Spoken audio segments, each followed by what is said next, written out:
खासियत यह है कि अब तक जो ग्लोबल माहौल है उसमें एलआईसी का आईपीओ हम लाने जा रहे हैं, तो किस तरह का फीडबैक इन्वेस्टमेंट बैंकर से आएगा यह है। लेकिन इससे ज्यादा महत्वपूर्ण मुद्दा यह है कि सरकार ने जो पहले तय किया था कि हम 5% अपनी हिस्सेदारी बेचेंगे, उसमें सरकार अपनी हिस्सेदारी बढ़ाना चाहती है बेचने के लिए, यानी अब 5% की बजाय उससे ज्यादा हिस्सेदारी बेचना चाहती है। सूत्र यह कह रहे हैं कि सरकार 7.5% तक हिस्सेदारी बेचने के मूड में है। लेकिन ये 7.5% हिस्सेदारी बेचने में क्या क्या चुनौतियां आएंगी और इसके लिए क्या करना चाहिए, वो भी इस बैठक में इन्वेस्टमेंट बैंकर के साथ बैठक में विनिवेश विभाग चर्चा करेगा। उस चर्चा के बाद कल सेबी में एलआईसी के अपडेटेड डीआरएचपी फाइल किया जाएगा। अपडेटेड मतलब पहले सरकार ने डीआरएचपी फाइल किया था, अब दोबारा से अपडेट करके डीआरएचपी फाइल करेगी सरकार, जिसमें कहे कि हम हिस्सेदारी ज्यादा बेचना चाहते हैं। और इसके बाद माना जा रहा है कि इन सारी प्रक्रिया के बाद 25 से 29 अप्रैल के बीच में एलआईसी का आईपीओ जो है सरकार यहां पे खोल सकती है। तो एक तरीके से जो सबसे मेगा आईपीओ का इंतजार था, सरकार जिस सबसे बड़ी कंपनी में सबसे बड़ा आईपीओ लाने की तैयारी कर रही थी, वो लगभग अब करीब आती हुई दिख रही है। जी लक्ष्मण, बहुत तो शुक्रिया। तो सबसे बड़े आईपीओ की जो तैयारियां हैं, जैसे लक्ष्मण बता रहे हैं, वो अब करीब या हकीकत की तरफ आती हुई दिखाई दे रही हैं। अपडेट आपको लगातार इस पर देंगे। लेकिन अब बात कर लेते हैं बाजार की, जहां खराब ग्लोबल संकेतों से आज बिकवाली हावी रही और 2 दिनों की तेजी के बाद मिड कैप में भी बिकवाली दिखी। मेटल, आईटी, पीएससी शेयर काफी पिटे आज। मार्केट का पूरा एक्शन समझाने के लिए है हमारे साथ हमारे सहयोगी सुमित। तो सुमित, सबसे पहले तो बाजार के हाइलाइट्स क्या रहे? देखिए, ट्रंकेटेड वीक है भारतीय बाजारों में। लगातार ये दूसरा दिन है जबकि आज प्रेशर बनता हुआ दिखाई पड़ा। अंतर्राष्ट्रीय बाजारों के संकेत कमजोर थे और उसी की तर्ज पे भारतीय बाजारों की शुरुआत कमजोरी के साथ होते हुए दिखाई पड़ी।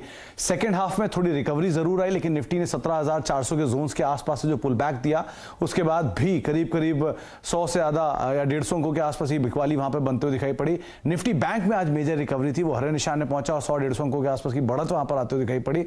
लेकिन फिर भी आज ब्रॉडर साइड पर मार्केट देखें तो मेटल के अंदर प्रेशर था, आईटी में प्रेशर था, सेलेक्टिव और मिड कैप स्मॉल कैप में तो हैवी कार्नेज था। इनफैक्ट 2%, 2.5% तक की बिकवाली एक समय में स्पेस में देखने को मिल रही थी।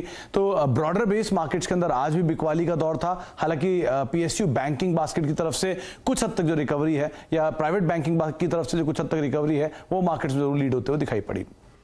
राइट। तो सुमित, अब ये तो हुआ हाइलाइट्स, लेकिन आज किन सेक्टर्स या शेयर्स में सबसे ज्यादा एक्शन दिखा?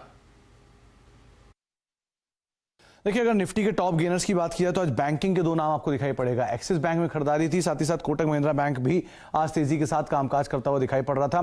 इसके अलावा आपको पावर ग्रिड और एसबीआई लाइफ 2 और ऐसे नाम थे जहां पर खरीदारी का दौर बनता हुआ दिखाई पड़ा।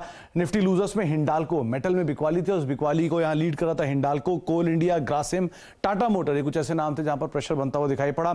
मिड कैप गेनर्स में वरुण बेवरेजेस आज तेजी के अंदर कामकाज कर रहा था। इसके अलावा एम&एम फाइनेंस, एस्ट्रल लिमिटेड और आदित्य बिरला कैपिटल, कुछ ऐसे नाम जहां पर खरीदारी बनते हुए पड़ी। लेकिन मिड कैप में बिकवाली की इंटेंसिटी काफी ज्यादा थी, वो आपको दिखाई पड़ेगा। अदानी टोटल में करीब 6% टूटा, जेएसडब्ल्यू एनर्जी 5% नीचे, गोदरेज प्रॉपर्टी 5% नीचे, एलएनटी टेक रफली 4.5% की बिकवाली यहां आते हुए दिखाई पड़ी।